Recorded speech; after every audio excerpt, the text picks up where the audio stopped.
And when he talks about big championship game, great night there, stadium packed, and it was an amazing, amazing game, and they were really into it. And this is a great group because they've stayed together for a long time. It's now up to me, I guess, to introduce Gene Pagliaro. Now, one of his daughters suggested we have a hook from, the old days, theaters where they would just pull somebody off the stage. And his brother suggested that he was really the guy that made him what he was. But I have to tell you, Gene was my high school gym coach. Taught me a lot about a lot. And years later, he moved to the college, and he was a really funny guy. And then Rick Carter made him the softball coach, head softball coach. And that was kind of interesting because, honestly, Gene didn't know squat about softball. But he said, I'm going to take this on, and then he called me 32 straight times, every freaking day, saying, will you come over and help me with this? So I said, well, okay, I'll do it a couple hours a week. And then I ended up by this next year actually coaching with him full-time for 13 years. I think he won 7 championships.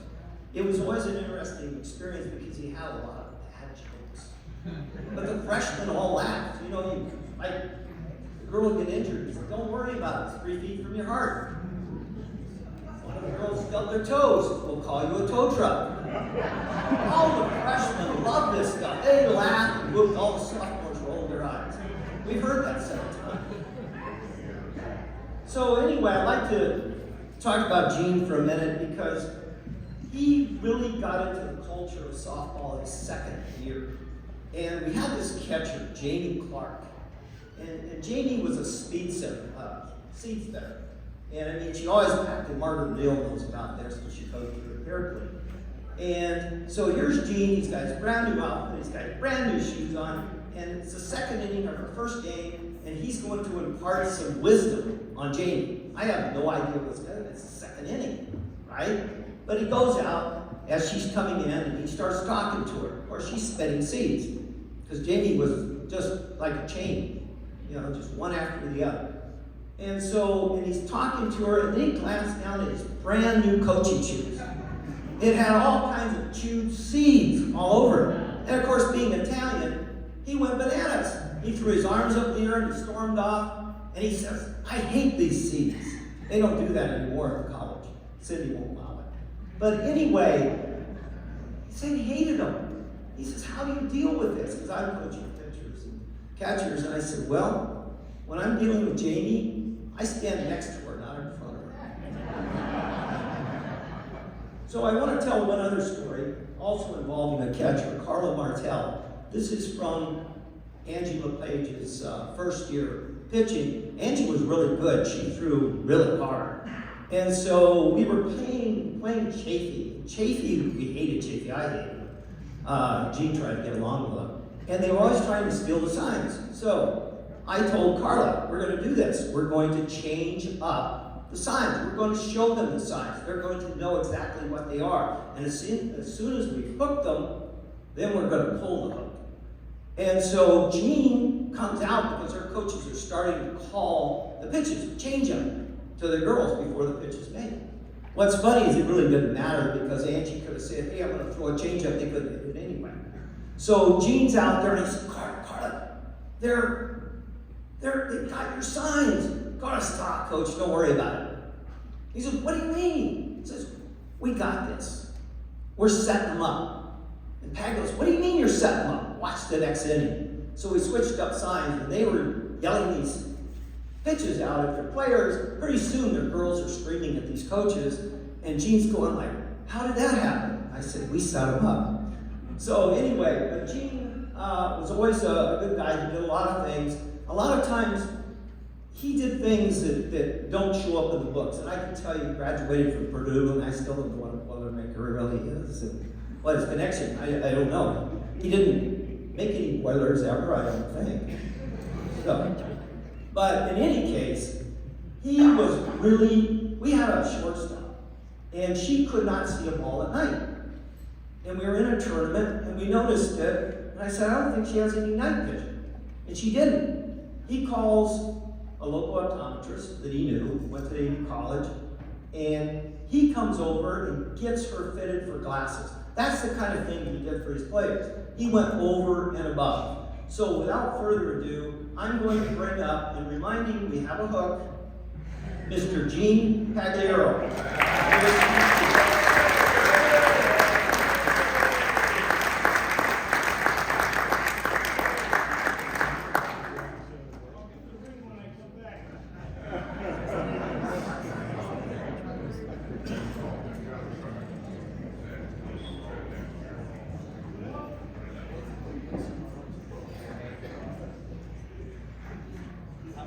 Well, it's about time that I got this award.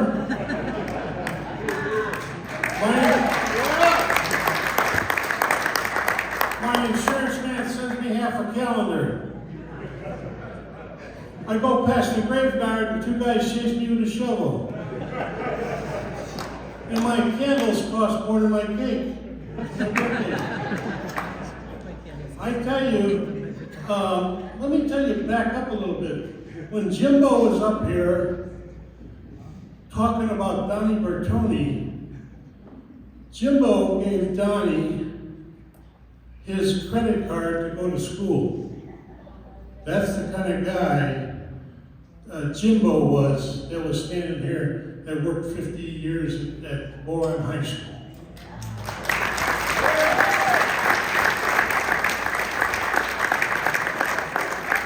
I had to change my coaching talks because you guys would think I look like George Clooney.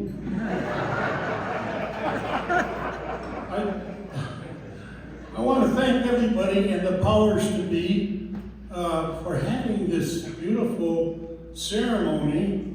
I owe a lot to Brent Carter. He was just a great guy.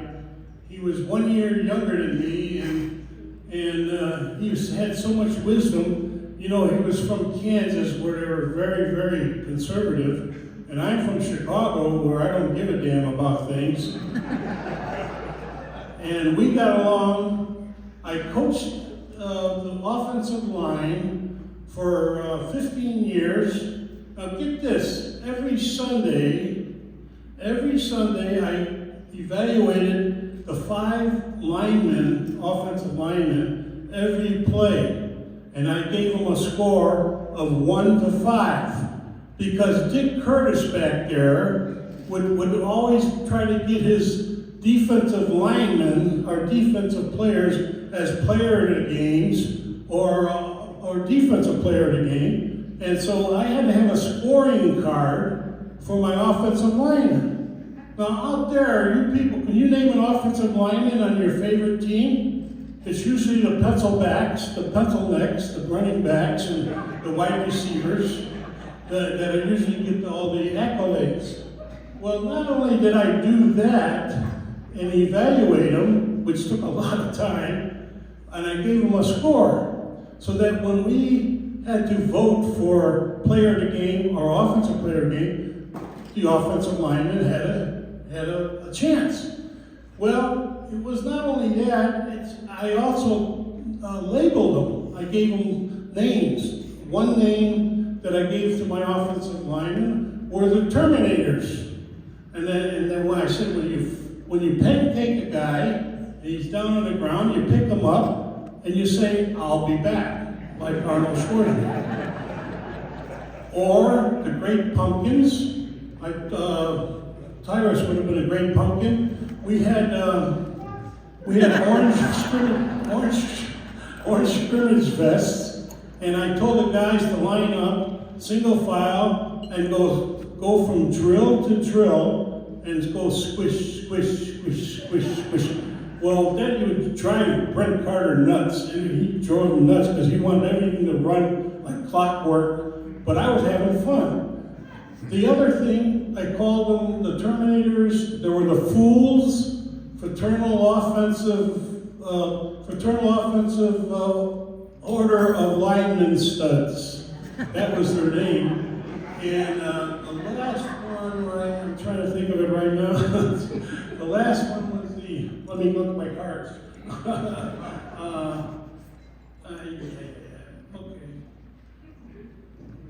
I don't know where it is. Anyway, they were called Front Order. And you know what? Don't get old, folks. Don't get old, folks. You know how many times I practiced the damn speech in front of me? And so then, Brent, after I coached the offensive line and had some great players, he asked me if I would start the softball program, women's softball, because I coached my daughters, and so that was the only qualification. Speaking of my daughters, I want to introduce my son, Chris. Would you stand up, please? Gina. And Annie. Without them, they were easy to raise. In fact, Chris didn't know what Alpo was until he was 15 years old. Alpo, the dog food, I fed him. And Katie's not here, she's down. She had a show of her scarves in Palm Springs, so she's not here today. So she's off my heredity list. I go to softball now, right? And all my life I was a football coach.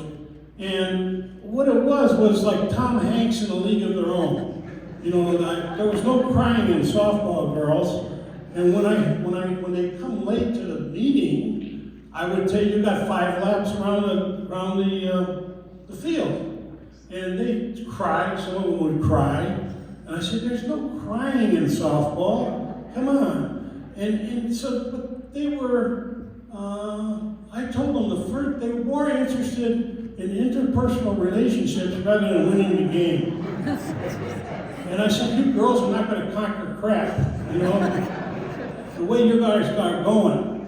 And so I hired, in my infinite wisdom, I hired Steve Buffalo, who had 18 years pitching in the adult league. So he was a great pitching coach. Elliot Seiler, he's out there somewhere. Elliot he's like a father confessor. When with a good cop, bad cop, I was the bad cop, he was the good cop. He would take all the confessions and things and listen to them. And I told my girls, I want 3 things from you. No, sir, yes, sir, please, and thank you. That's 4 things, okay? And the other thing, in my girls, I always have all girls, my granddaughters, I told my softball players, you get your education first, you get your career second, you fall in love, you get married, and have kids, in that order, and you won't be all mixed up. And then there was a few girls that I had that went to their weddings, and they get down from the altar and they go like that to me. And they did it the right way. I've had great coaches, not only Steve and Elliot. I had Becky McQuarrie, she's back there. You all remember Becky? She's a great pitcher in her day. Hey, she was, who was it, 60 feet? No, it's 40 feet or 35 feet. She's 6'2". She was a monster on the pad pitching. Mickey Goldwater's out there. Mickey's there she is right there. Cindy Sims, who's now the head coach, she's out there. And I really think that Antelope Valley, all my children went to Antelope Valley College. I had such a great job. I got to tell you that we had 2 great secretaries, Marge Halsizer and Gloria Penner. You might remember them. One day I came to work and I had my house slippers on. I was so relaxed. And Marge says, "Hey, Peg, you can't teach weight training with your your slippers? And I said, yeah, I didn't even know I had them on. And you know, it was a great institution, as you know right now, from listening to these people. But I really want to thank Brent Carter. I really want to thank Brent.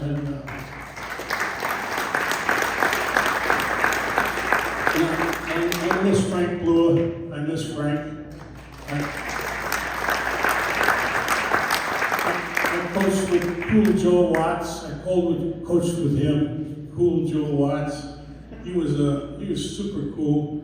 And we just, Donnie Bartoni, we always wanted to run over when we ran the practice team over these guys and triple team them. And then Curtis we shouldn't do that, but we used to triple team them because they used to aggravate us. We couldn't run the damn offense because they would break it up. So I said, the next play, all three of you guys go after Donnie Bartoni. Now Curtis is going to come back over here and start hollering and use the F word, and he's going to get mad. And so I don't want you to hit those guys, hit Donnie, and then come back in the huddle. And then sure enough, Curtis came over there, started chewing them out, and they were all looking at me like that, you know. But it was a fun time. I'm at Santa Barbara now. I do pet portraits, so I'll put a plug in for that. I do pet portraits. I have a significant other, Ellen, a little blonde over there. She's been with me the last 10 years or so. I don't know what else to say. You know, I can sing songs too, you know, I know that. Let me see, my final thing is, life is beautiful, and it's because of events like this.